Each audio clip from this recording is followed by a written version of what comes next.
Hello, everyone. Welcome to another episode of Mondays with Mao. And we have Comrade Zhou on. How are you doing?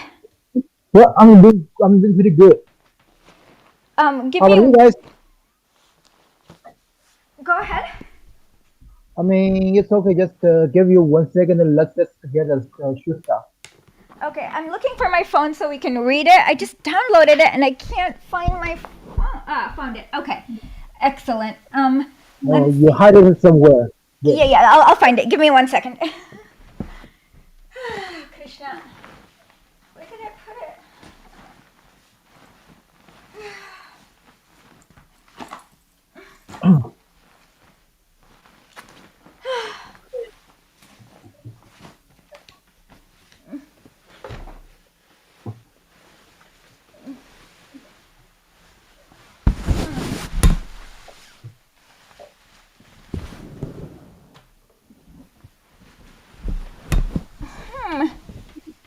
I just had it a second ago.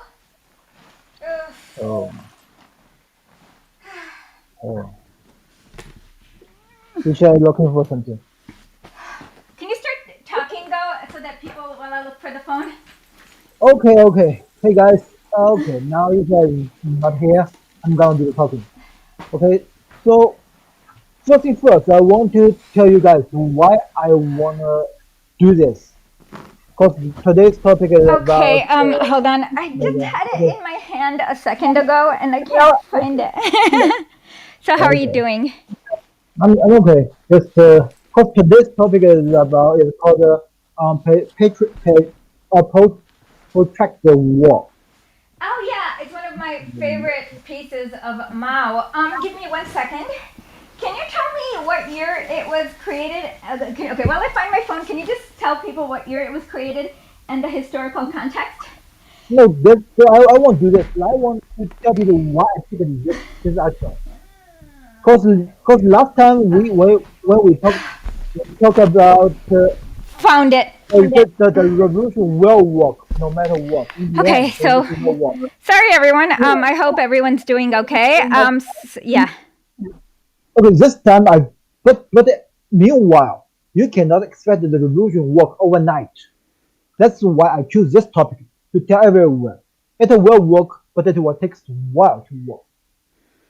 I Oh want yeah. everyone to You understand need it. to. I mean, China. Hold on. China had almost nothing. Um, and basically they had to build everything from scratch, and so that Yeah. is not as easy as you think, especially when I guess Britain and the US is trying to just Oh, they put a heavy section on us. Just like let me think. Okay, just even nowadays, I'm not talking about Huawei.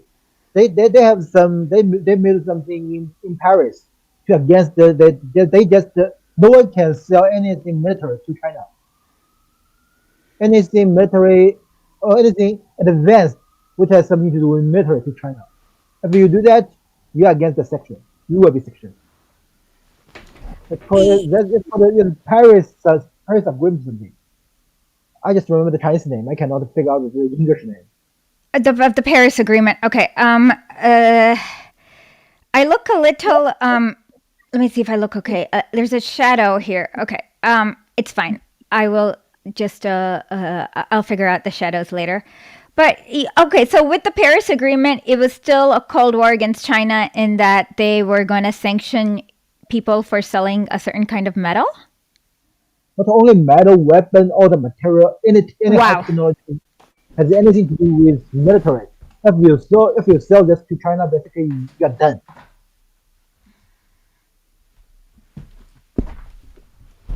And even That's now, why we the West's Build Back Better initiative is essentially, it's essentially basically uh, more to sabotage China than to actually address anything related to climate change. no, they don't. Oh, okay, my mom. Okay, thank you. Oh, that's my cat. My daughter Betty. You just see that little white little one. That's my daughter. She's naughty. You have a daughter? You saw the little white one, the cat. Yeah, yeah. That's my daughter. Ah, you have a cat. Okay. Okay, Okay. so even nowadays, the Americans still put the heavy section on our head.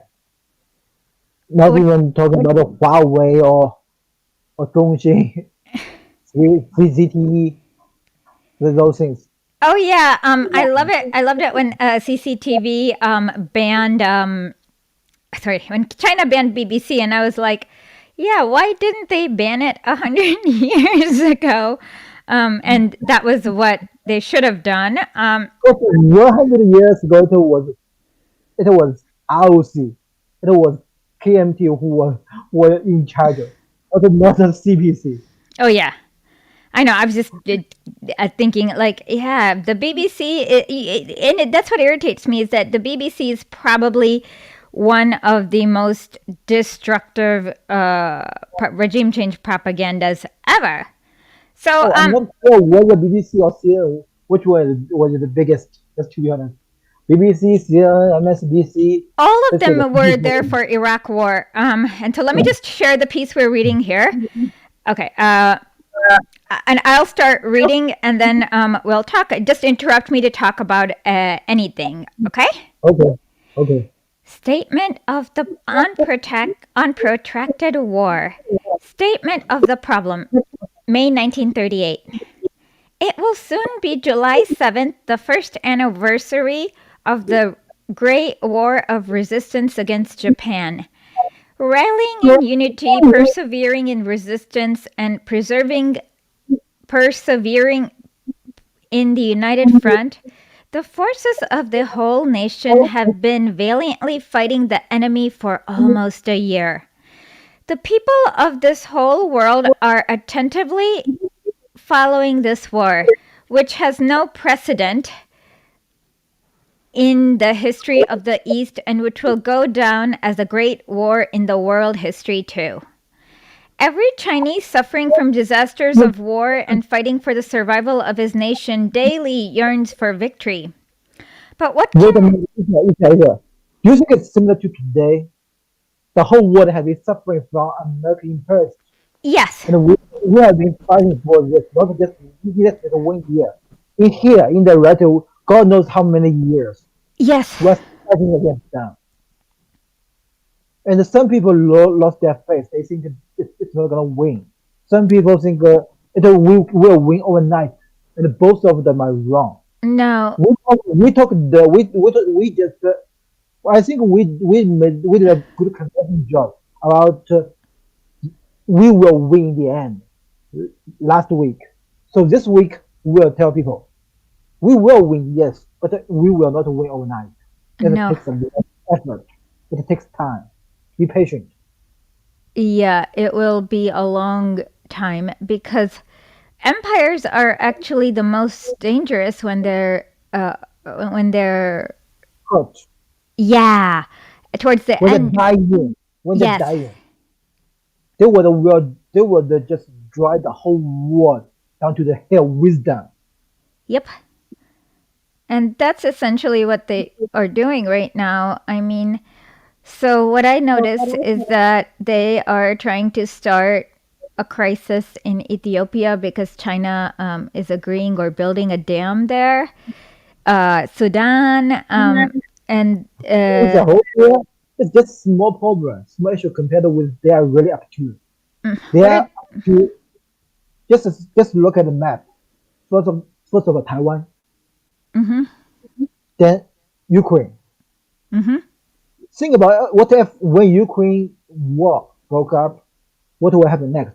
Russia will get involved. Then Yes.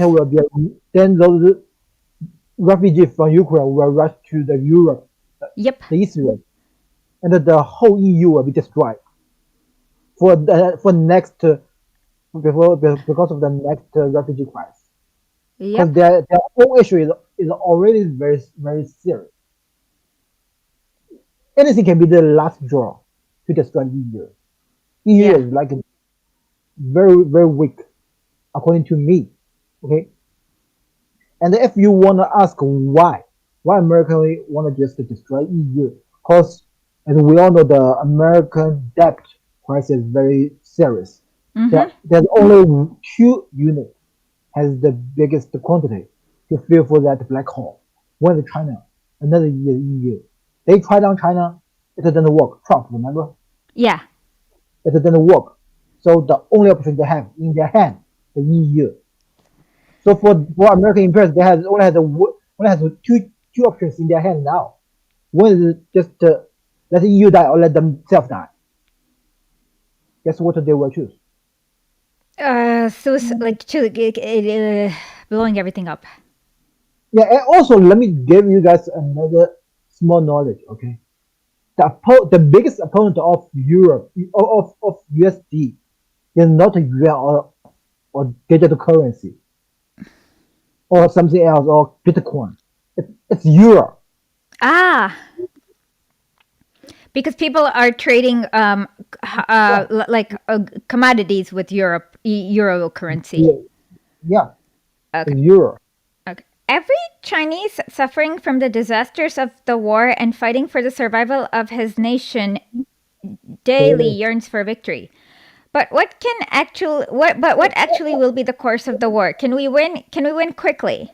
Many people are talking about a protracted war. But why is it a protracted war? How to carry on a protracted war? Many people are talking about final victory, but why final victory will be ours? How shall we strive for final victory? Not everyone has found answers to these questions. In fact, to this day, most people have not done so.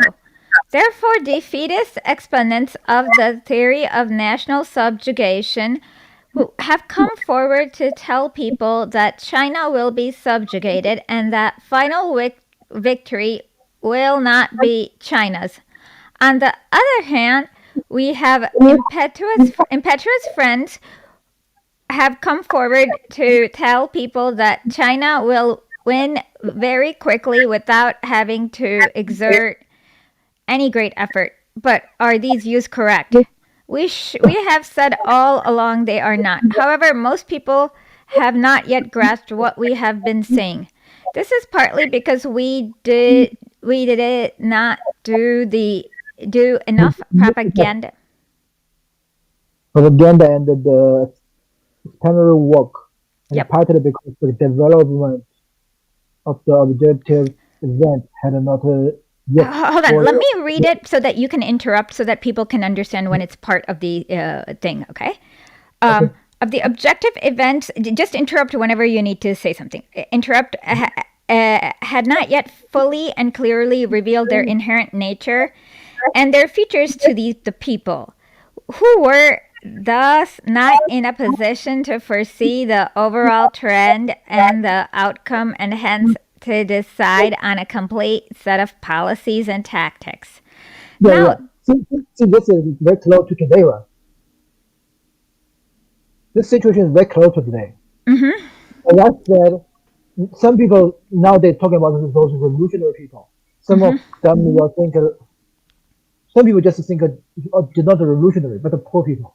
Some of them say will think the revolution will never work. mm-hmm. Some people will think we can make the revolution done just overnight. But neither of them are correct. Why? It's the Because, same reason. It's the same reason. yep, Now reveals the same reason. Because the we didn't because the propaganda is in those imperialists' hand. It yeah, works for them, not for us. So not everyone has the full view of the situation. yep, So they will have like this or that kind of mistake on the full picture. yep. Yeah. Now things are better. The experience of 10 months of war have been quite sufficient to explode the utterly baseless theory of national subjugation and to dissuade our impetuous friends from their theory of quick victory. In these circumstances, many people are asking for a comprehensive explanation. All the more so with regard to protracted war. not only because of the opposing theories of national subjugation, but a quick victory, but also because of the shallow understanding of its nature. Our 400 million people have been making a concerted effort since the Lu Kuchao incident, with the final victory belonging to China. This formula has been a wide currency. It is currently no. It is a correct formula and needs to be given more content. Our perseverance in the war of resistance and in the United Front has been possible because of the many factors. Internally, they comprise all the political parties in the country, from the Communist Party to the Kuomintang, which is the KMT. All the people, from the workers and peasants to the bourgeoisie, and all the armed forces, from the regular forces to the guerrillas. Internationally, they range from the land of socialism to justice-loving people in all countries. In the camp of the enemy, they range from those people in Japan who are against the war to those of the Japanese soldiers at the front who are against the war. In Yeah, see, short, this is similar. We have to just unite as many people as we can, including those bourgeoisie people who are weakened, who think bourgeoisie, that capitalist system has no future. Who including those bourgeoisie people who want to work with us to against their own class, yep. right? Yeah. Okay. Let's see where In okay. short, In short, all these forces have contributed in varying degrees to our war of resistance. Every man with a conscience should salute them. We communists, together with all the other anti-Japanese political parties and the whole people, have no other course than to strive to unite all forces for the defeat of the diabolical Japanese aggressors. July 1 of this year will be the 17th anniversary of the founding of the Communist Party of China. A serious study of the protracted war is necessary in order to enable every communist to play a better and greater part in the war of resistance. Therefore, my lectures will be devoted to such a study. I shall try to speak on all problems relevant to the protracted war, but I cannot possibly go into everything in one series of lectures.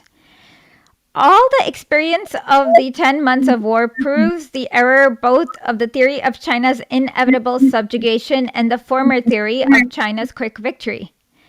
The former gives rise to a tendency to compromise, and the latter gives tendency to underestimate the enemy. Both approaches to the problem are subjective and one-sided.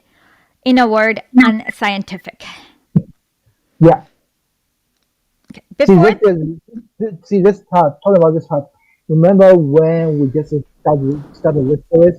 We talked about the one of the three costs of Mao Zedong's thought. What we call it CPT fact, which means you have to be scientific, you have to be realistic. This one is just explains why it matters, right? Yeah. Just what we just read. Before the War of Resistance, there was some great deal of talk about national subjugation. Some said China is inferior in arms and is bound to lose a war. The others said if China offers arms resistance, she is sure to become another Abyssinia. Since the beginning of the war, open talk of national subjugation has disappeared, but secret talk, and quite a lot of it, still continues. For instance, from time to time, an atmosphere of compromise arises, and the advocates of compromise argue that the continuance of war spells subjugation. In a letter from Hunan, a student has written, "In the countryside, everything is difficult. Doing propaganda work on my own, and I have to talk to people when and where I find them. The people I have talked to are by no means ignoramuses. They all have the same understanding of what is going on and are very interested in what I have to say. But when I return to my own relatives, they always say China cannot win, she is doomed. They make one sick. Fortunately, they do not go around spreading their views, otherwise things would be really bad. Peasants would more naturally put stock in what they say. Yeah, this is like today. A lot of poor people just think the revolution will never happen. Mm-hmm. If you just let them control the mainstream of the poor people, it will be disaster. Yeah. That's why the last week lecture really matters. Yeah. We should tell people the revolution will work in the end. Yeah, because capitalism will always need to kick more and more people out of the privileged position and put them into the so the population of the oppressed keeps on increasing. Yeah, and just to be honest, it's not like a socialist killed the capitalism system. It's capitalism system killed itself. Yeah. Because the greedy will destroy everything. Mm-hmm. Okay, let's continue. Okay, hold on. Okay. Such exponents of theory of China's inevitable subjugation form the social basis of the tendency to compromise or collaborate. They are more to be found everywhere in China, and therefore the problem of compromise is liable to crop up within the anti-Japanese front at any time and will probably remain with us right until the end of the war. Now that Xu Chao has fallen and Wuhan is in danger, it will not be unprofitable I think, to knock the bottom out of the theory of national subjugation. During these 7 months during these 10 months of, 10 months, not 7 months. yeah. Oh, continue. During these 10 months of war, all kinds of views which are indicative of impetuosity have also appeared. For instance, at the outset of the war, many people were groundlessly optimistic, underestimating Japan and even believing Japanese could not get as far as Shanxi. Some belittled the strategic role of guerrilla warfare in the War of Resistance, and some doubted the proposition with regard to the whole mobile warfare is primary and guerrilla warfare is supplementary. But with regard to the parts, guerrilla warfare is primary and mobile warfare is supplementary. They disagreed with the 8th Root Army strategy. Guerrilla warfare is basic but lose no chance for mobile warfare under favorable conditions, which they regarded as a mechanical approach. During the Battle of Shanghai, some people said, if we can fight for just 3 months, the international situation is bound to change, the Soviet Union is bound to send troops, and the war will be over. They pinned their hopes for the War of Resistance chiefly on foreign aid. After Yeah, this is here I want to say something. Because talking about revolution, we need to rely on ourselves, not to expect other people to get interfere. Mm-hmm. Think about it. If other people for example, when there's a revolution happening in America, then as long as other countries interfere, it will before it's like a civil war. Then Mm-hmm. as long as other countries get involved, then everyone will against that country. Mm-hmm. You will just lose that opportunity to overthrow the government, the system. Also, how just like if you take order from outside, those outsiders might not have a whole picture about what happened, what did happening, or what has happened. They might just give the wrong order. Yeah. So you have to rely on yourself. This is like when China built a socialist society. It's called a socialist society with Chinese characteristics. When American doing this, they should do the same thing. A socialist society with American characteristics. Yeah. We're a long, long ways from there, but yes, I agree. Yeah. Okay. After the Taichung victory, some people maintained that Hu Chao campaign should be fought in a quasi-decisive campaign, and that the policy of protracted war should be changed. They said such things as, "This campaign marks the last desperate struggle of the enemy," or If we win, the Japanese warlords will be demoralized and only await their day of judgment. No, that'll never happen. The counter revolution keeps going and going and going and going, and they never give up. Yeah. Also talking about the revolution, I want to point out something else. Okay, What? as we all know, the revolution in China and the revolution in Soviet Union, or you can say the revolution in Russia is different. I mean, not that the result is different. The result is the same. Was the same. We all won, but the process is different. Yes. So talking about the revolution in America or in the West, it should be for the same idea. Yeah. Just to use the strategy which suits yourself most. Don't Yeah. just blindly follow others way. It's wrong. But okay, so the main thing is before they can even have a strategy, they have to get the skills to analyze what is wrong. So most people don't yet understand what is wrong. So we're trying to like go through. I mean, when you read how Mao does such a thorough examination and how careful he is, even Lenin, you see both of them, and you compare that to the U.S.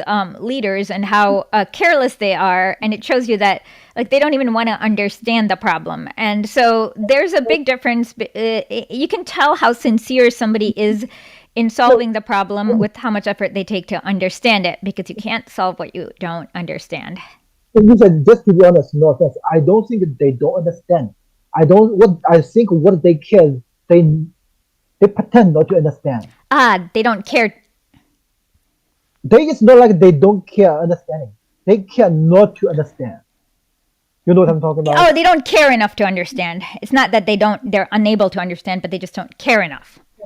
So they just want people. They just want nobody really understand this in America or in the West, so that they can just like run the country in their own way, like Yeah. run everyone off. It's not like they don't understand. They understand. They just pretend not.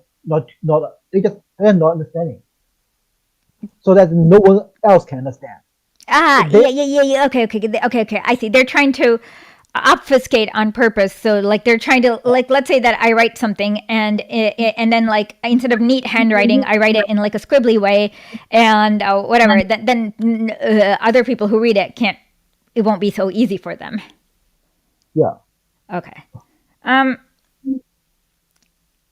the victory at Ping Sing Quan turned some people's heads, and further, the victory at Tire Chuang has turned more people's heads. Doubts have. Okay. Wait a minute. Just in case you guys don't know what those two victory was, I will explain those two things. Okay. The Peking War was a guerrilla war for CPC army against the Japanese army. Mhm. It was the first time Japanese army got defeated in Chinese land, in Chinese territory. Wow.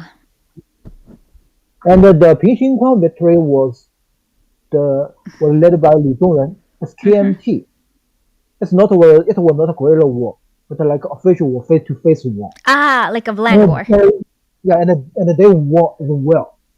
It's like the first time for Chinese army to defeat a Japanese army in Chinese territory face to face. Oh, wow. Not like no other trick. So those two things matter. Okay, then you know you can continue. Just in case you guys don't know Chinese history. Most people don't in America.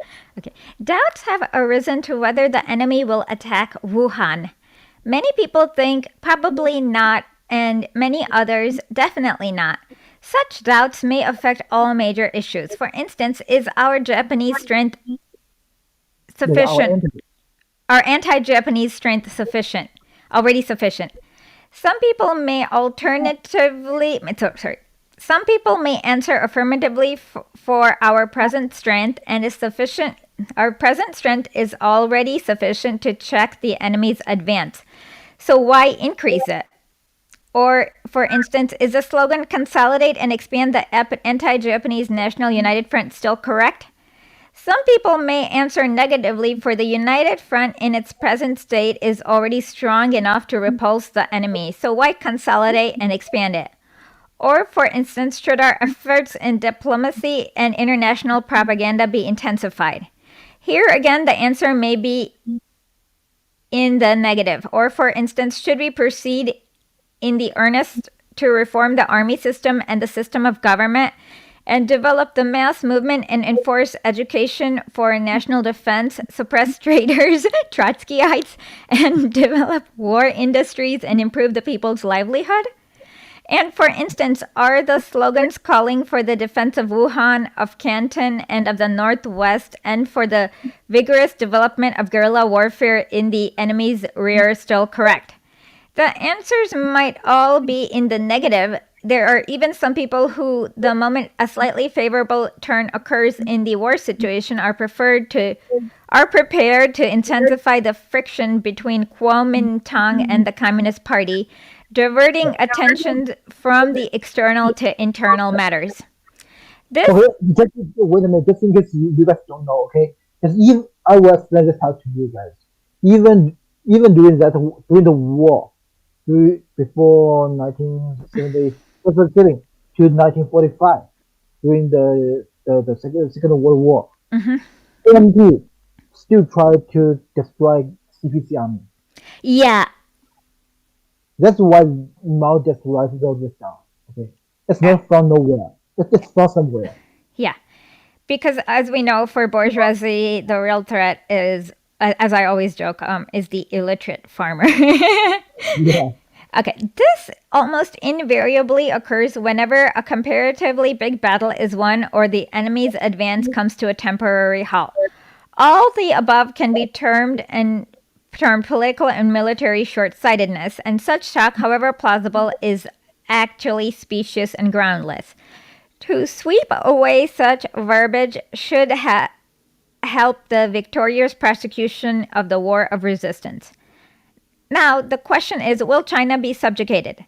The answer is no. She will not be subjugated, but will win final victory.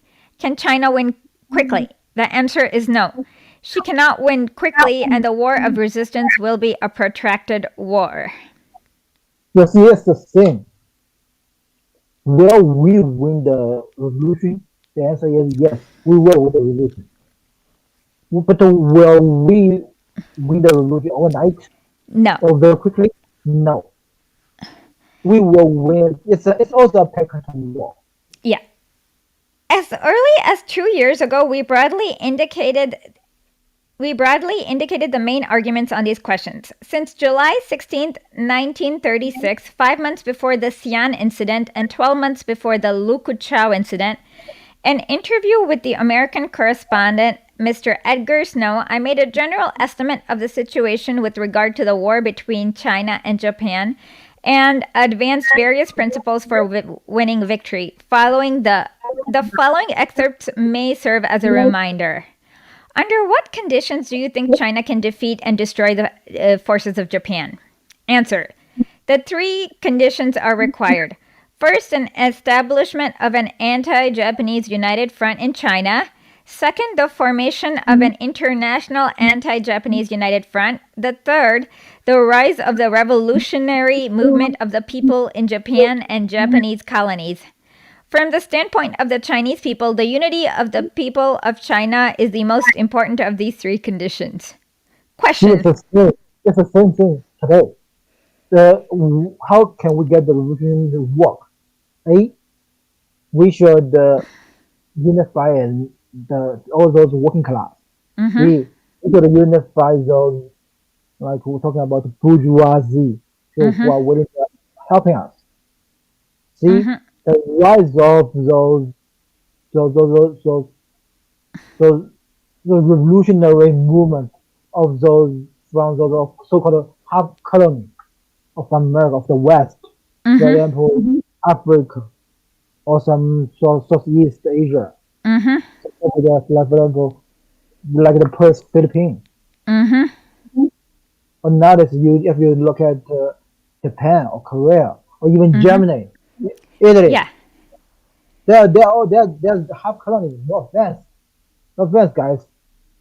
What kind of Soviet country will allow other country to have a military base in their own territory? Well, South Korea was created it was created basically this guy named Syngman Rhee, who was in exile in America for a long time, and they just like shipped him over, and it's like I've done a thread about this, and we've also done an episode with the rapper Zhou about Zhan Zhu about this, like on YouTube. Check it out. But yeah, South Korea was it's kind of like an artificially created country by the imperialists. Yeah. Okay. Against the will of the people, of course. What is your opinion of the probable course of development of such a war? Oh, wait. Did I answer? Oh, sorry. How long do you think such a war would last? Answer. That depends on the strength of China's anti-Japanese united front and many other conditioning factors involving China and Japan. That is to say, apart from China's own strength, which is the main thing, international help to China and the help rendered by the revolution in Japan are also important.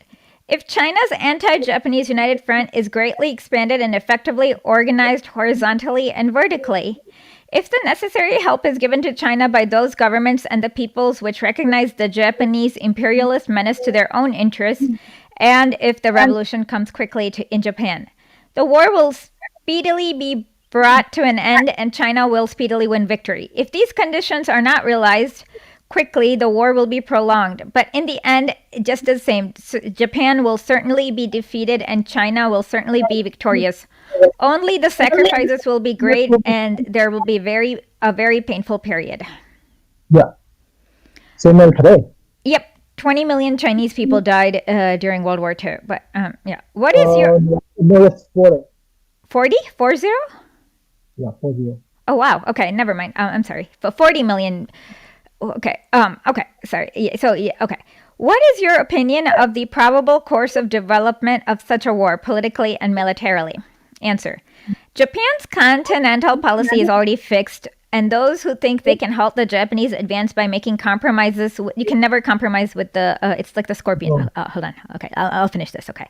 Make compromises with Japan at the expense of more Chinese territory and sovereign rights are merely indulging in fantasy. We definitely know that the lower Yangtze Valley and our southern seaports have already included in the continental program of Japanese imperialism. Moreover, Japan wants to occupy Philippines, Siam, which is Thailand, Indochina, which is Vietnam, and the Malay Peninsula, and the Dutch in East Indies, which is Indonesia. In order to cut off countries from China, oh my God, and monopolize the Southwest Pacific. This sounds awfully familiar. Yeah. They are doing a color. Okay, because right now you guys know that they're doing a color revolution in Thailand because this billionaire was it's really weird. And then And by the way, just now they just called it a next name, like the first island chain, the second island chain, the third island chain. They called it in this way. This was now they just changed the name, but it's actually the same thing. Wow. Okay. Because right now, that's why they were doing.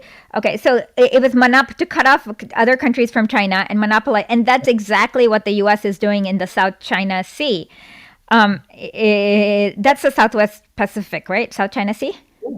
Same thing. Okay.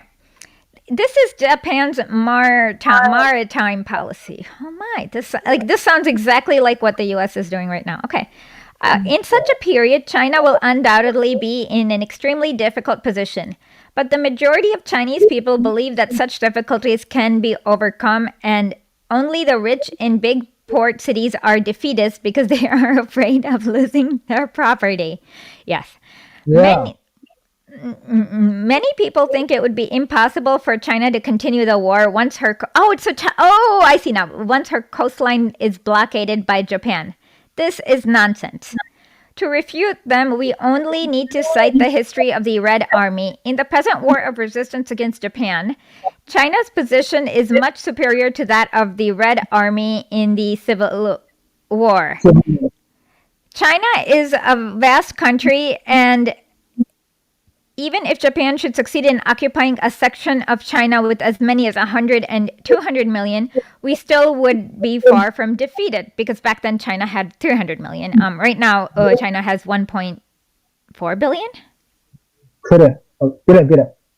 More than 1.4 billion? Yeah. How many? 1.4. Oh, 1.4. Okay.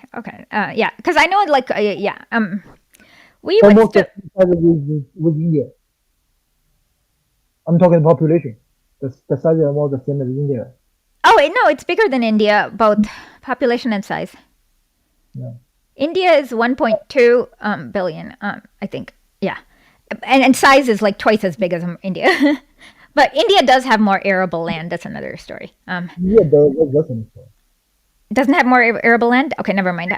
So China is definitely No, big. no, I mean, India has more developed land, but China has like high technology to turn those like deserts into oases, To turn. into Greenland, into Greenland. We almost killed one desert in all this sort of thing. I remember it was on the news. Yeah. Well, I read about this guy from China who made a special variety of rice that you can grow in Oh, Africa. that's Yuan. That's Yuan. What's it called? That's Yuan. His name was Yuan. Okay. Um, He passed away this year. yeah. That's when I read about him.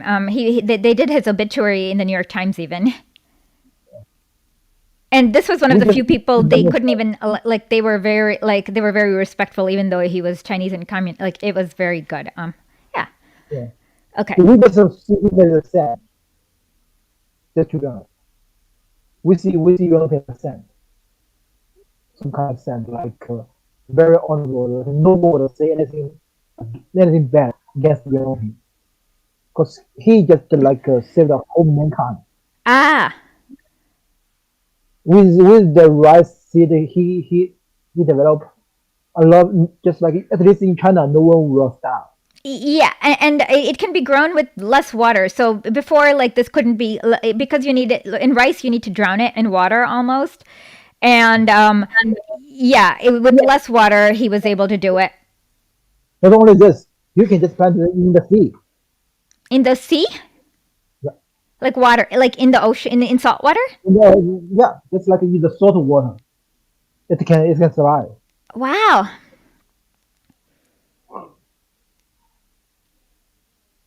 I know it sounds crazy, but it's true. Wow, that's crazy. Oh my, I see it now. Wow. Okay, that's amazing. So yeah. Okay, we're not all screwed, I guess. There's so we from climate change. Okay, let me continue.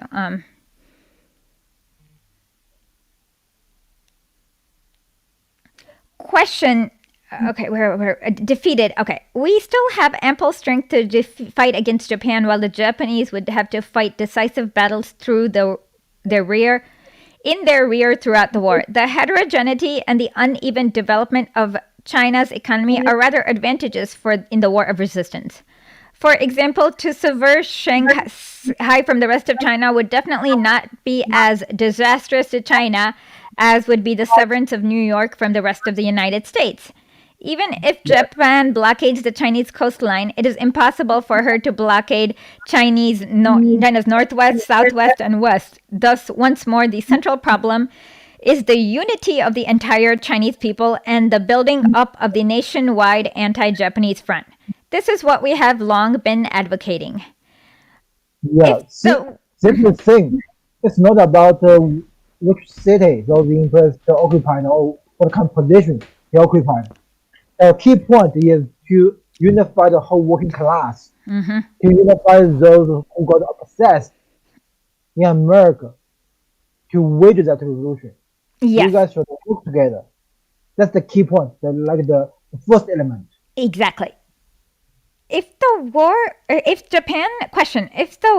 war drags on for a long time and Japan is not completely defeated, would the Communist Party agree to a negotiation of peace with Japan and recognize her rule in northeastern China? No. Like the people of the whole country, the Chinese communists will not allow Japan to retain an inch of Chinese territory. What, in your opinion, should be the main strategy and tactics to be followed in this war of liberation? Our strategy should be to employ our main forces to operate over an extended fluid front. To achieve success, the Chinese troops must conduct their warfare with a high degree of mobility on extensive battlefields, making swift advances and withdrawals, swift concentrations and dispersals. This means large-scale mobile warfare and not positional warfare depending exclusively on defense works with deep trenches. High fortresses and successive rows of defense positions. It does not mean the abandonment of the vital strategic points, which should be defended by positional warfare as long as profitable. But the pivotal strategy must be mobile warfare. Positional warfare is also necessary, and strategically, it is auxiliary and secondary. Geographically, the theater of war is so vast that it is possible for us to conduct mobile warfare most effectively. In the face of vigorous actions of our forces, the Japanese army will have to be cautious. Its war machine is ponderous and slow-moving with limited efficiency. If we concentrated our force on a narrow front for defensive war of attrition, we would be throwing away the advantage of our geography and the economic organization and repeating the mistake of Abyssinia. In the early period of war, we must avoid any major decisive battles, and we must first employ mobile warfare to gradually break the morale and the combat effectiveness of the enemy troops. Besides employing trained armies to carry on mobile warfare, we must organize a great number of guerrilla units among the peasants. One should know that the anti-Japanese volunteer units in the 3 northeastern provinces are only a minor demonstration of the latent power of resistance that can be mobilized from the peasants of the whole country.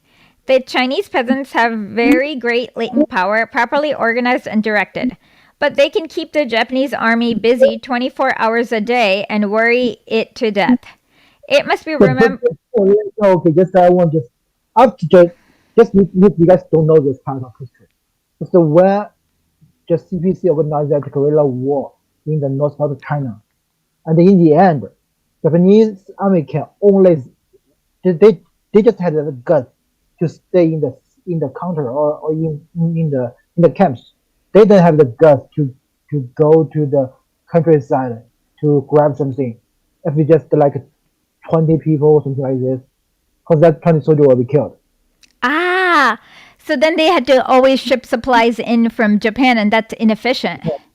Yeah, and if they wanted like to do some military movement, they have to do it in a scar. Like you take like one army or 1,000 or something like this. Then that kind of movement costs a lot. In that situation, you can just hide.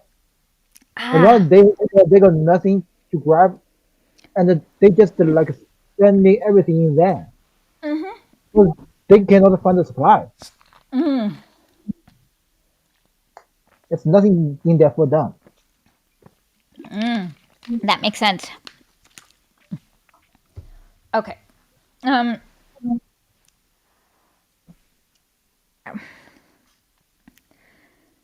The Chinese peasants have very great latent power, properly organized and directed. They can keep. Okay.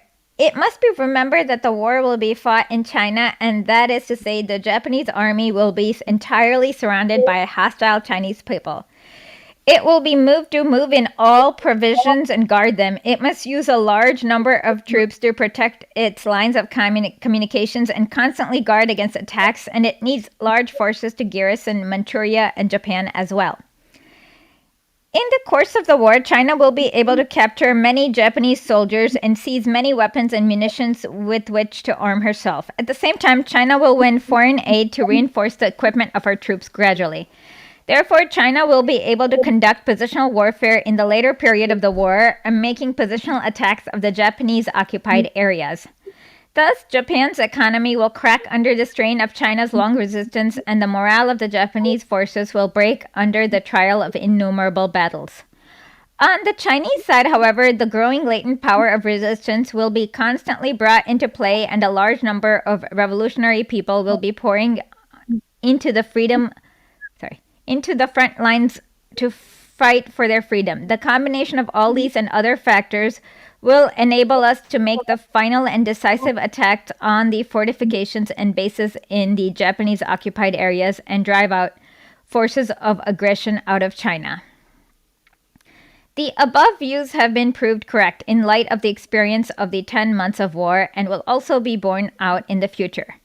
As far back as August 25th of 1937, less than 2 months after the Lukuchao incident, the Central Committee of the Chinese Communist Party clearly pointed out in its resolution on the present situation and the tasks of the party. The military provocation by Japanese aggressors at Lukuchao and the occupation of the Piping Tsian represent only the beginning of the large-scale invasion of China south of the Great Wall. They have Okay, already... okay. Wait a minute. This is, in case you guys don't know, this is Beiping. Basically, now it's called Beijing. Beijing, yes. Just in case you guys don't know. Okay. Okay. They Yeah. have already begun their national mobilization for war. Their propaganda that they have no desire to aggravate the situation is only a smokescreen for further attacks. The resistance at Lukuchao on July 7th marked the starting point of China's national war of resistance. Thus, a new stage has opened in China's political situation, the stage of actual resistance. The stage of preparation for resistance is over in the present stage. The central task is to mobilize all the nation's forces for victory in the war of resistance. The key to victory in the war now lies in developing the resistance that has already begun into the war of total resistance by the whole nation. Only through such a war of total resistance can victory be won. The existence of serious weaknesses in the war of resistance may lead many setbacks, retreats, internal splits, betrayals, temporary and partial compromises, and other such reverses. Therefore, it should be realized that the war will be an arduous, protracted war. But we are confident that that the efforts of our party and the whole people, the resistance already started, will sweep aside all obstacles and continue to advance and develop. Okay, here let me just give a comment. He said that the existence of serious weakness in the war brothers will legitimately setback, retreat, in intersplit, betrayal, temporary and partial compromise, and other such reverse. This will happen after the revolution was waged. Mm-hmm. When the revolution was,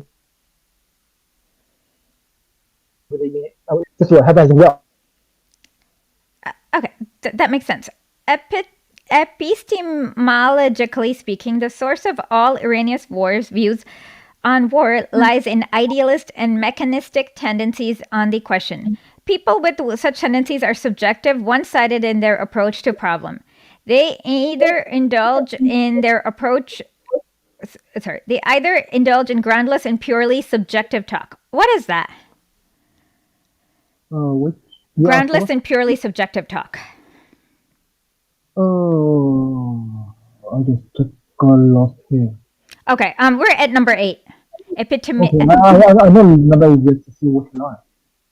Okay, I'll read again. Epistemologically speaking, the source of all erroneous views. Oh, I found it. I know what you're talking about. See, just before this said, people with such tendency are subjective, which means they are not objective. One-sided in their approach to the problem. If they are not this, they will just make their judgment based on nothing, groundless, and pure subjective talk. Because it's pure subjective, you just imagine everything in your hand. Okay. That makes sense. Okay. Or a temporary manifestation will, basing themselves upon a single aspect or a temporary manifestation, magnify it with similar subjectivity into the whole of the problem. But there are 2 categories of erroneous views. One compromising fundamental and therefore consistent errors, which are hard to correct, and the other comprising accidental and therefore temporary errors, which are easy to correct. Since both are wrong, both need to be corrected. Therefore, only by opposing idealistic and mechanistic tendencies and taking an objective, all-sided view in making the study of the war can we draw the correct conclusion on the question of war. Why is the war of resistance against Japan a protracted war? Why will the final victory be China's, and what is the basis for these statements? The war between China and Japan is not just any war. It is specifically a war of life and death between a semi-colonial and semi-feudal China and imperialist Japan fought in the 1930s. Herein lies the basis of the whole problem. The two sides in the war have many contrasting futures which will be considered in turn below. The Japanese side. First, Japan is a powerful imperialist country which ranks first in the East in military, economic, and political organizational power, and is one of the 5 or 6 foremost imperialistic countries in the world. These are the basic factors in Japan's war of aggression. The inevitability of the war and the impossibility of quick victory for China are due to Japan's imperialistic system and her military, economic, and political organizational power. Secondly, however, the imperialist character of Japan's social economy determines the imperialist character of her war. A war that is retrogressive and barbarous. In the 1930s, the internal and external contradictions of the Japanese imperialism have driven her not only to embark on an adventurous war unparalleled in scale, but also to approach her final collapse. In terms of social development, Japan is no longer a thriving, oh, this looks very familiar, a country. The war will not lead to prosperity sought by her ruling class, but to the very reverse, the doom of the Japanese imperialism. This is what we... Wait, this is very similar, right? You just look at today's America. Yeah. The war they waged will not lead the prosperity in America. It will lead the destruction of America. Yes. Because when there's a war, if a war lasts long and then you put all your resources in it, then your domestic economy will go down. When the domestic economy collapses, everything is finished. I mean, the domestic economy, like the inequality everything's been getting worse inside of America. Like minimum wage hasn't, like, even if they're looting more from abroad, nothing's trickling down, I guess. Yeah. Also, not just talking about minimum wage of the hyperinflation. That's the one is serious. That's the one is real. Well, yeah. Okay. Hold on. Thirdly, Japan's war is conducted on the basis of the basis of great military, economic, and political power, but at the same time, it rests on an inadequate natural endowment. Japan's military and political organizational power is great, but quantitatively inadequate. Japan is a comparatively small country, deficient in manpower and in military, financial, and material resources, and she cannot stand a long war. Japan's rulers are endeavoring to resolve this difficulty through war, but again, they will get the very reverse of what they desire. That is to say, the war they have launched to resolve this difficulty will eventually aggravate it and even exhaust Japan's original resources. Fourthly and lastly, while Japan can get international support from the fascist countries, the international opposition she is bound to encounter will be greater than her international support. This opposition will gradually grow and eventually not only cancel out the support but even bear down upon Japan herself. Such is the law that an unjust cause finds meager support, and such is the consequence of the very nature of Japan's war. To sum up, Japan's advantage lies in her capacity to wage war, and her disadvantages lie in the reactionary, barbarous nature of her war, in the inadequacy of her manpower, material resources, and in her meager international support. These are the characteristics on the Japanese side. The Chinese. This is quite similar. Identical. Today, just like today's in America, they almost lost all the support, even in their own country. Yeah, but I mean, for example, you would never, like, Italy is now negotiating with China to sign some kind of Belt and Road Initiative. Like, even in Europe, they don't have the European Union's strong support anymore. You know what I mean? Yeah. And Hungary and Poland are kind of not Hungary, like, long story, but you see, like, they're just kind of breaking off, and okay. First, we are a semi-colonial and semi-feudal country. The Opium War, the Taiping Revolution, the Reform Movement of 1898, and the Revolution of 1911, and the Northern Expedition. The revolutionary or reform movements which aimed at extricating China from her semi-colonial and semi-feudal state all met with serious setbacks. And China remains a semi-colonial and semi-feudal country.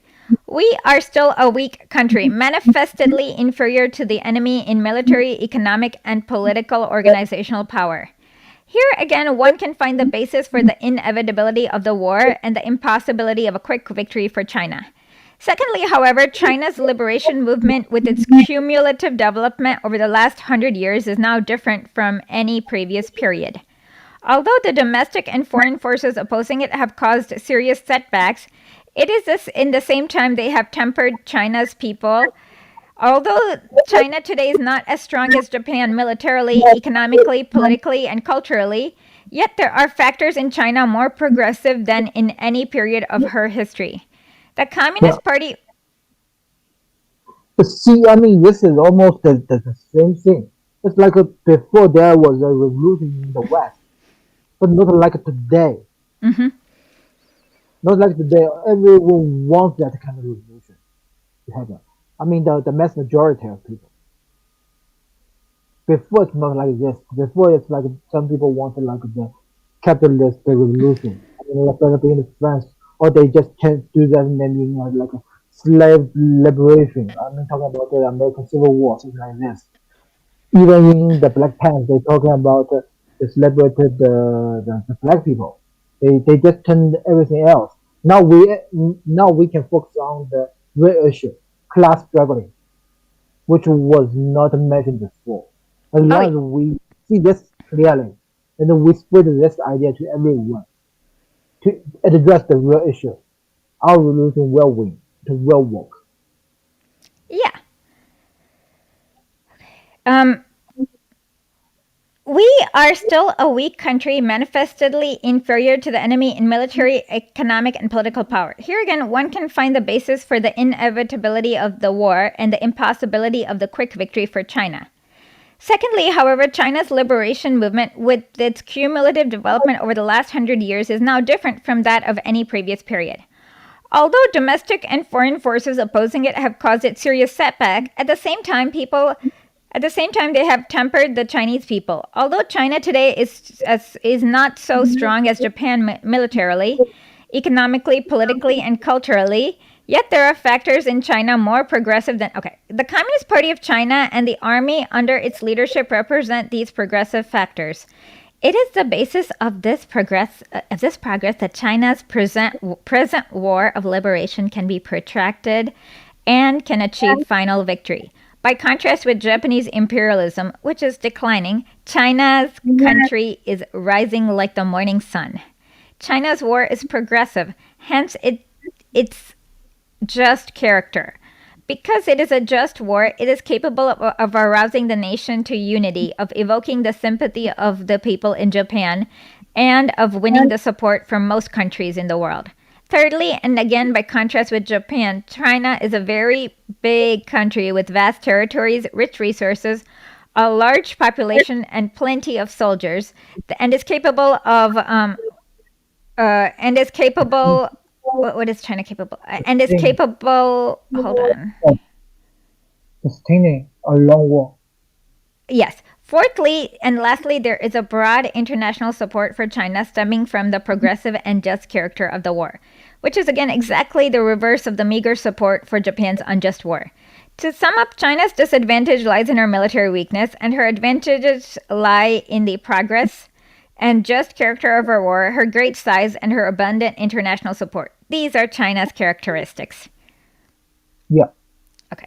Thus, it can be seen that Japan has a great military, economic, and political organizational power, but her war is reactionary and barbarous. Her manpower and material resources are inadequate, and she is in an unfavorable position internationally. China, on the contrary, has less military, economic, and political organizational power, but she is in her era of progress. Her war is progressive and just, and she is moreover a big country, a factor which enables her to sustain a protracted war, and she will be supported by most countries. The But above are this part is almost the same. See, yeah. in our revolution, yeah, just the bourgeoisie class, they have like big military, economically, or political organized power. But but their war is reactionary. Hmm. It's a very and their manpower. Of course, apparently they're out of number. Okay, wait a minute. Watch out. I spilled coffee. Okay, I'll fix it later. Okay. They're out of number. Yeah. Apparently, we're the majority, not they're the majority. Okay, we're Hmm. working class. They're bourgeoisie. It's no way would be. We're out of number. It's no way. They're out of number. When we got all support around the world, Hmm. all the working class in the world, okay, even big countries like China, when Yeah. the real war, when the real revolution happens, I believe Chinese government will support our revolution.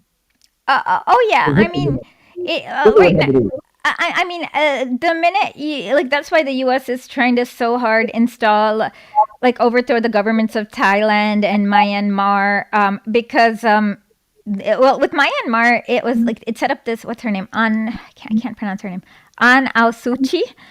She was like, yeah, yeah, yeah. In fact, like, her advisors were Australian and British, and she was completely like a Okay. comprador government. And they're trying to put her back in power because they can't actually handle a real government that's uh When we work for their people. yeah, exactly. And she was so what you can see is that they're doing this in Thailand. They're trying to do it, lots of hard work in Thailand and Myanmar, and it's not working. And in Thailand, it's working less well. And what you see is it's all they're also trying to do some, like, democracy promotion in Africa, like in Sudan, whatnot. And yeah, it's like they're not. Yeah, like, people kind of realize that regardless of all the propaganda they're putting in, that China's actually built the trains in Kenya, and China actually built the highways that they agreed to in Sudan, as opposed to the West, which is pretending to develop. But and in Laos, China just developed a train for the first time between, I forgot High where. speed train. It's a high speed train. Where does it go in Laos? I don't know the geography this well, but I know it's a high speed train. Oh wow. This I know. You know, it's a Chinese standard high speed train. It's different than the European high Oh, speed so I've train. never been on a maglev train. Like, how is it? It's like 300 something kilometer per Uh, hour. okay, so what happens? Like, so do you just, like, is it like a regular train? Do you sit down, like, have you Okay, been? in China, we have like three types of train. Like a regular train, or we call it fast train. Hmm. It's very slow. And then we have like the D train. The What's D that? train is it's like faster than the normal train, but Uh-huh. slower than the fast train. Okay. The speed is about 200, so 100 to 200 something, Okay. kilometer per hour.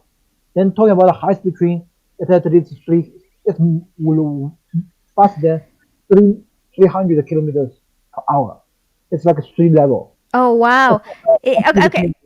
Okay. It's like the most expensive one, but not as expensive as you would imagine. It's still affordable. Like for And example, okay, for example, when I go to Beijing, I take a high speed train. It will cost me like 4 to 500 RMB. mhm. It's about less than 100 USD. Oh wow. And how far are you from Beijing? It's like 20, 2,000 kilometers, I guess. Oh, okay. So and how long does that take? 6 hours. Oh, okay. So in the end, it's like can be a replacement for airplanes, and planes take up so much, emit so much carbon, and trains are probably the most efficient way to transport large number of people. So, and think about it. How many people can a high speed train take? How many people Thousands. can airplane take? I don't know. A couple hundreds. How many people? Like 200 tops, right? Yeah, yeah, you're right. Yeah, a plane can A take a train, train. You can have infinite number of train cars, basically. Like, you can take thousands. like Yeah, at least 1,000. Yeah, Level. and what I noticed is I was doing a little bit of research on the train line in Kenya that China built from Nairobi to Mombasa. And before they would have to ship, let's say that you were a farmer inside the interior and you wanted to send fruits over. You'd have to use a truck and send fruits over to the coastline. But now you can load it on a train, so a lot more people can do trading and business, and a lot more fruits are if you're better off, and Yeah. also you can travel farther and to get a job or whatever, and it actually improves people's lives a lot. Like those in the people in the West are not yet able to connect under what underdevelopment feels like yet. Like I know the West is underdeveloped in many ways, but they've never they don't understand what it means to have what it means to I don't know, not have tractors in your farm or whatever. So yeah, I mean China's really helping Kenya a lot, and I just For being China, we have that saying: if you want to be rich, build a way first. ah It doesn't matter if it's a highway or trainway. Build a way first. At least you should let your products out of your area to do the trading, or at least you can let the people inside and outside. It doesn't matter what kind of business you want to do. You can do traveling, but how can you develop your travel business without a way for people to get in? It doesn't make sense. nope, So if you want to be rich, build a way, build a road first. that You can makes be a real way. yeah, and that's kind of like what the West is trying to stop is development, because in order to exploit somebody's labor, you can't have them go to school, they have to be yeah. West is like the capitalism. Yeah, no, no, It's about to keep everyone poor so that they exactly, can be rich. on purpose. It's on purpose. It's all by design. Exactly. Do you remember where we are? Paul. The most the So above that it can be seen as Japanese have great military, economic, and political organization powers. Okay, they have determined and all determining and are determining all political military strategies and tactics of the two sides. They have determined and determining the protracted character of the war and its outcome, namely that the final victory will go to China and not to Japan. The war is a contest between the characteristics. They will change in the course of the war, each according to its own nature. And from this, everything else will follow. These characteristics exist objectively and are not invented to deceive people. They constitute all the basic elements of the war and are not incomplete fragments. They permeate all major and minor problems on both sides and all stages of the war. And they are not matter of no consequences. If anyone forgets these characteristics in studying the Sino-Japanese War, he will surely go wrong, even though some of his ideas win credence for a time and may seem right. They will inevitably be proved wrong by the course of the war. On the basis of these characteristics, we shall now proceed to explain the problem to be dealt. Refutation of the theory of national subjugation. The theories of national subjugation, who see nothing but the contrast between the enemy's strength and our weakness, is used to say resistance will mean subjugation, and are now saying the continuance of the war spells subjugation. We shall not be able to convince them merely by stating that Japan is strong and China is strong. Though strong is small, while China, though weak, is large. They can adduce historical instances of such destruction of the Sung dynasty by the Yuan and the destruction of the Ming dynasty by the Qin to prove that small but strong country can vanquish a large but weak one, and moreover, a backward country can vanquish an advanced one. But if we say these events occurred long ago and they do not prove the point, they can cite the British subjugation of India to prove that a small but strong capitalist country can vanquish a large but weak and backward country. Therefore, we have to produce other grounds before we can silence and convince all subjugationists and supply everyone engaged in propaganda with adequate arguments to persuade those who are still confused or irresolute, so strengthen their faith in the war of resistance. What then are the grounds we should advance? The characteristics of the epoch. These concrete characteristics are concretely reflected in Japan's retrogression and paucity of support, and in China's progress and abundance of support. 15. Our war is not just any war. It is specifically a war between China and Japan fought in the 1930s. Our enemy is Japan, first of all, a moribund imperialist power. She is already in her era of decline and is not only different from Britain at the time of subjugation of India, when Britain's capitalism was still in the era of ascendancy, but also different from what she herself was at the time of World War I 20 years ago.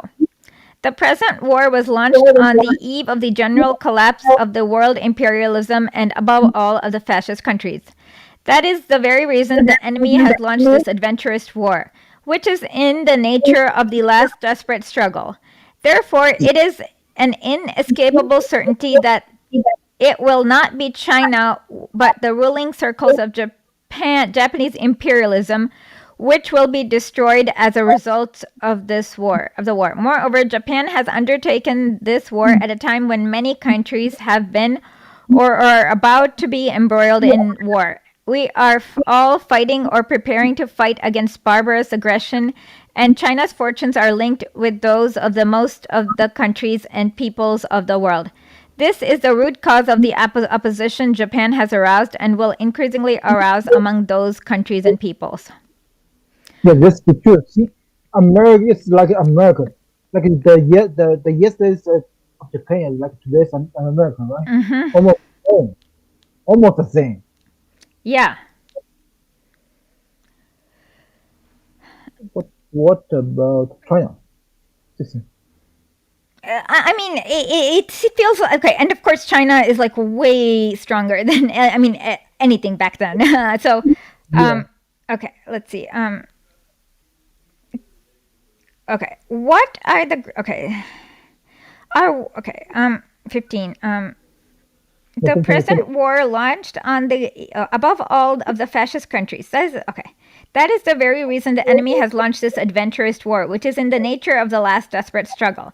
Therefore, it is an inescapable certainty that it will not be China, but the ruling circles of Japanese imperialism, which will be destroyed as a result of the war. Moreover, Japan has undertaken this war at a time when many countries have been or are about to be embroiled in war, and we are all fighting or preparing to fight against barbarous aggressions. And China's fortunes are linked with those of most of the countries and the peoples of the world. This is the root cause of opposition Japan has aroused and will increasingly arouse among those countries and peoples. What about China? The China of today cannot be compared with the China of any historical period. She is a semi-colony, a semi-feudal society, and she is consequently considered a weak country. But at the same time, China is historically in her era of progress. This is the primary reason for her ability to defeat Japan. When we say that the war of resistance against Japan is progressive, we do not mean progressive in the ordinary or general sense, nor do we mean progressive in the sense that the Abyssinian War against Italy or the Taiping Revolution or the Revolution of 1911 were progressive. We mean progressive in the sense that China is progressive today. In what way is the China of today progressive? She is progressive because she is no longer a completely feudal country, because we've already have some capitalism, he means industry, in China. We have a bourgeoisie and a proletariat, wage workers. We have a vast number of people who have awakened or are awakening. We have a communist party. We have a politically progressive army, the Chinese army led by the Communist Party, and we have a tradition and experience of many decades of revolution, especially since the experience of the 17 years since the founding of the Chinese Communist Party. This experience has cooled the people and the political parties in the forms the very basis for the present unity against Japan. If it is said that without the experience of 1905, the victory of 1917 would have been impossible in Russia, we can also say without the experience of the last 17 years, it would be impossible to win our war of resistance. Such is the international situation. In the existing international situation, China is not isolated in the war, and this fact is without precedent in history. In the past, China's wars and India's too were wars fought in isolation. Today, it is only today that we meet with the worldwide popular movements extraordinary in breadth and depth which have arisen or are arising and which are supporting China. The Russian Revolution of the 1917 also received international support, and thus the Russian workers and peasants won. But that support was not so broad in scale and deep in nature as ours today. The popular movement in the world today are developing on a scale and depth that are unprecedented. The existence of the Soviet Union is a particular vital factor in present-day international politics. The Soviet Union will certainly support China with the greatest enthusiasm, and there was nothing like this 20 years ago. All these factors have created and are creating important conditions indispensable to China's final victory. Large-scale direct assistance is yet lacking and will come only in the future, but China is progressive and is a big country, and these are the factors enabling her to the war and to promote as well await international help. 17. Okay, I want to clarify something. Okay, like the Soviet Union they did send a lot of help to China during the war, but it was not sent to CPC or KMT. Mm-hmm. I want to clarify this. Okay, let's continue. Yeah. Oh, I heard it. Yep, they sent it to the KMT, not CPC. Yeah. Okay. CPC mostly they got their weapons from the Japanese army. Got it. After they defeated them. Okay. There is the additional factor that while Japan is a small country with a small territory, few resources, and a small population and a limited number of soldiers, China is a big country with vast territory, rich resources, a large population, and plenty of soldiers. So that, besides the contrast between the strength and weakness, there is a contrast between a small country, retrogression and meager support, and a big country, progress and abundant support. This is the reason why China will never be subjugated. It follows from the contrast between the strength and weakness that Japan can ride roughshod over China for a certain time to a certain extent. And China must inevitably travel a hard stretch of the road, and that the war of resistance will be a protracted war. It will, and not a war of quick decision. Nevertheless, it follows from the other contrast, a small country, retrogression, and a meager support versus a big country, progress and abundant support. Japan cannot ride roughshod over China indefinitely, but is sure to meet final defeat. While China can never be subjugated, but it is sure to win final victory. Why was Abyssinia vanquished? First, she was not only weak, but also small. Second, she was not as progressive as China. She was an old country passing from slave to serf system, a country without any capitalism or the bourgeoisie political parties, let alone a communist party. And with no army such as the Chinese army, let alone one like the 8th Route Army. Third, she was unable to hold out and wait for international assistance and had to fight her war in isolation. Fourth, and most important of all, there were mistakes in the direction of her war in Italy. Therefore, Abyssinia was subjugated, but there is quite extensive guerrilla warfare in Abyssinia, which, if persisted, will enable the Abyssinians to recover their country and the world situation changes. If the subjugationists quote the history of failures of liberation movements in modern China to prove the assertions first that resistance will mean subjugation and that the continuance of war spells subjugation, here is our answer is times are different. China herself, the internal situation in Japan, and the international environment are all different. It is a serious matter that Japan is stronger than before, while China, in her unchanged semi-colonial and semi-feudal position, is relatively weak. It is also a fact that for the time being, Japan can still control her people at home and exploit international contradictions in order to invade China. But during a long war, these things are bound to change in the opposite direction. Such changes are not yet accomplished facts, but they will become so in the future. In the subjugationists dismiss this point. As for China, we have already have new people, a new political party, a new army, a new policy of resistance to Japan. A situation very different from that of over a decade ago, and what is more, all of these will inevitably make further progress. It is true that historically the liberation movements met with repeated setbacks with the result that China could not accumulate greater strength for the very present war of resistance. This is also a very painful historical lesson, and never again should we destroy any of our revolutionary forces. Yet, even on the present basis, by exerting a great efforts, we can certainly forge ahead gradually and increase the strength of our resistance. All such efforts should converge on the great anti-Japanese National United Front. As for international support, though direct and large-scale assistance is not yet in sight, it is the making the international situation fundamentally different from before. The countless failures in the liberation movement of modern China had their subjective and objective causes. But today the situation is entirely different. Today, although there are many difficulties in which make the war of resistance arduous, such as the enemy's strength, our weakness, and the fact that his difficulties are just starting while our progress is far from sufficient. Nevertheless, favorable conditions exist for defeating the enemy. We need not only add our subjective effort, and we shall be able to overcome these difficulties and win through to victory. These are favorable conditions such as never existed before in history, any period of our history, and this is why the war of resistance against Japan, unlike the liberation movement of the past, will not end in failure. Yeah.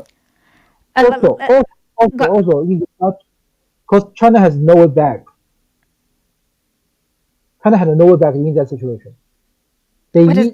for us, we either win the war Mhm. or we became slaves. Ah, We had no the third option. So we had to fight to the end. yes, Everyone fight. It's not like no offense, but not like India. China cannot be a like 100% economy. If because in Chinese people's idea would rather die. makes sense. Um, No. no, okay, no, it makes a lot of sense, and well, for today, I guess the thing is that what people don't realize is that when you're helping them, the reason why the US, for example, needs to have military bases in like hundreds of countries is because they can't trust even the local bourgeoisie to fight on their behalf.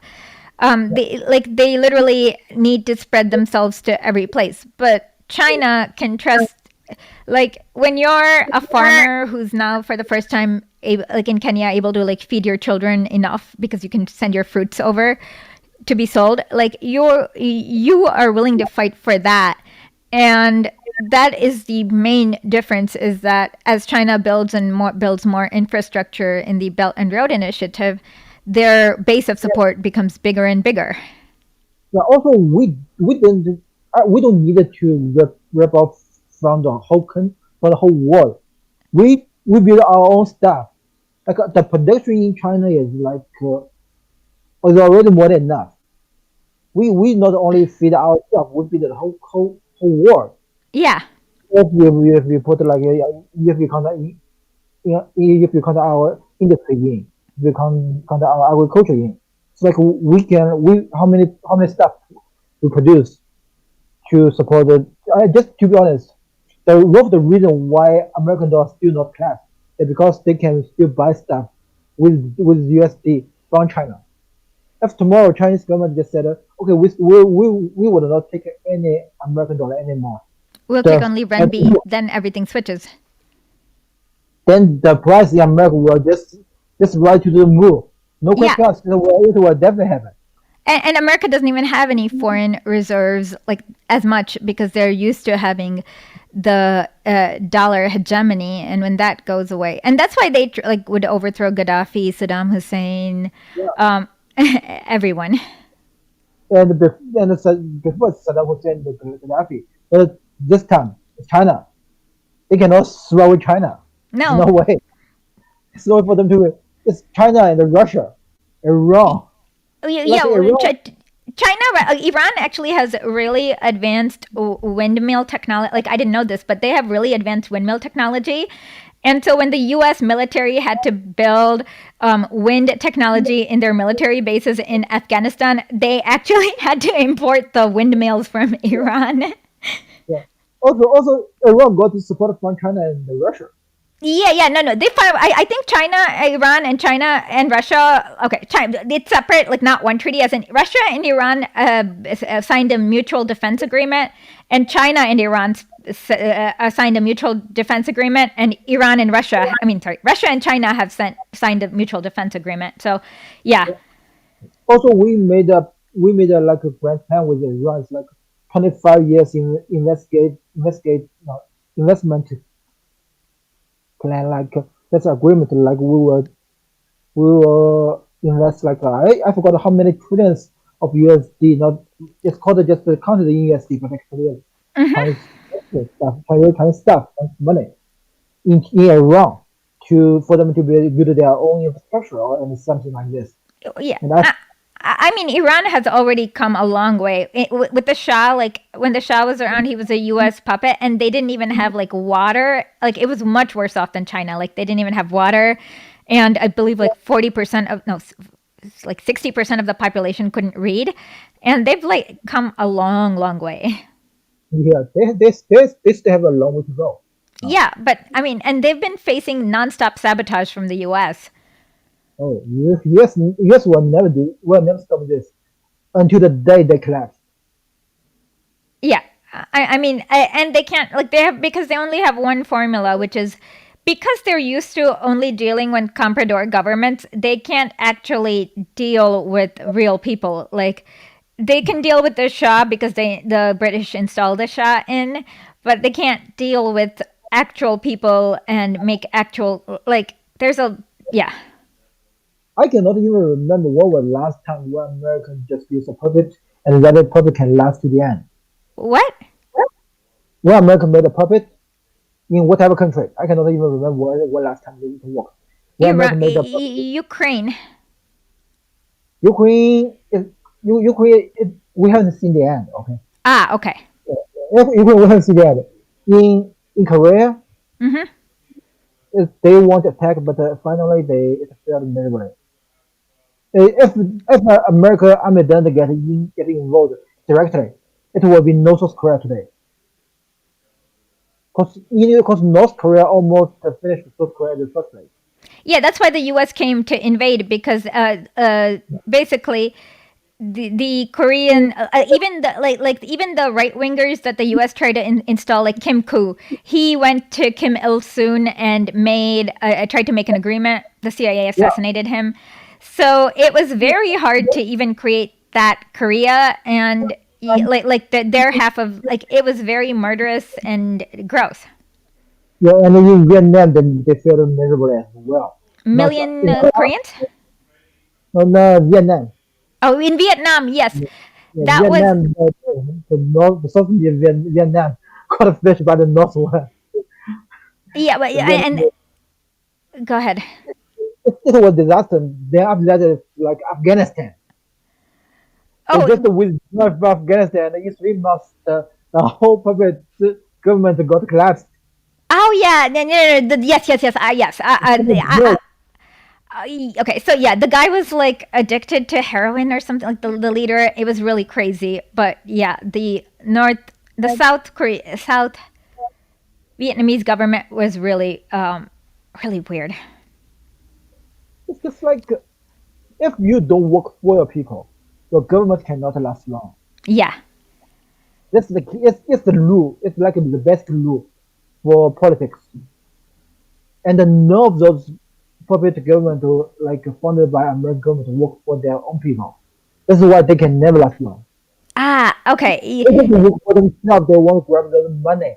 Remember in the news, like when Afghanistan, the previous Afghanistan president, like flee from the airport, the cash cannot even fill. They cannot eat. The airplane doesn't have enough space for the cash. Yeah. With the yeah, Ghani apparently, according to the Russians, Ghani, like Ashraf Ghani, took like 64 million. Oh, I mean, it's ridiculous when he fled, and yeah, That's what happens. That's not. It's not like that's what happens. That's what meant happen. I mean, where are they? Yeah, so. And that's the thing, is that most Americans are like, they just see, like, go to the store, buy goods, but they don't understand all the exploitation done by their goods, as to why they don't understand. Everything is a mystery to them, because they don't understand all the child slaves and everything that is kept there. Okay, talking about this next time. Maybe next time, after next time, I will talk about those American hegemony. How they works. Yes. Why they meant to collapse. I will just explain the the the, some hardcore stuff, like the reason, the Okay. function of it, how it works, how they run the Wall Street, how Wall Street from the whole world with $1 million. Oh, That's that's a great thing. So join us again next Monday for Mondays with Mao, and where I'll try to do some streams, and so we'll continue this piece next Monday. yeah. Yeah. Are you okay, Isha? Oh, Isha is missing.